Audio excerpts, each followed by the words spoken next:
A paper recently published in BMC Psychology reports that mental health stigma in the workplace leads to unemployment much more often than we tend to realize. Ample evidence shows that workplace stigma negatively affects the careers and well-being of people with mental health issues and illness, a group 3 to 7 times more likely to be unemployed than others. This makes workplace stigma an important public health problem that deserves more attention. The scientific literature reveals at least 4 stigma-related problems that negatively affect workers' sustainable employment.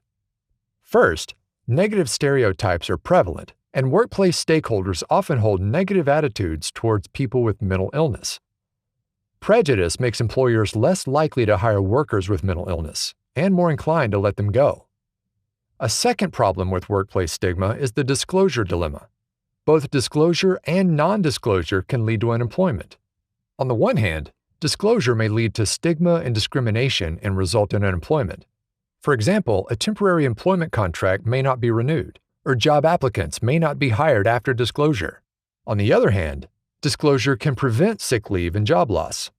It may lead to work adjustments and support from managers and colleagues, which are helpful for maintaining employment. Also, most workers with mental illness prefer to be open because keeping their illness a secret at work can be very stressful. A third problem is that negative social stereotypes can lead to discouragement, lower self-esteem, and self-stigma in people with mental illness.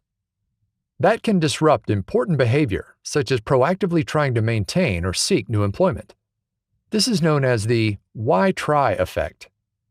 A fourth reason why workplace stigma is problematic is that it can present a barrier to seeking healthcare. For instance, many studies have shown that soldiers, journalists, and police officers often do not seek healthcare because they're concerned about the potentially negative views of colleagues and managers. But missing out on professional treatment can exacerbate health problems and thus lead to prolonged sick leave, loss of employment, and substantial associated costs. Workplace stigma negatively affects not only workers with mental illness, but also those with other health conditions such as cancer, diabetes, and HIV. High-quality research is urgently needed, and overcoming workplace stigma should be made a priority. Ensuring a stigma-free work environment would undoubtedly benefit individuals, employers, and society at large.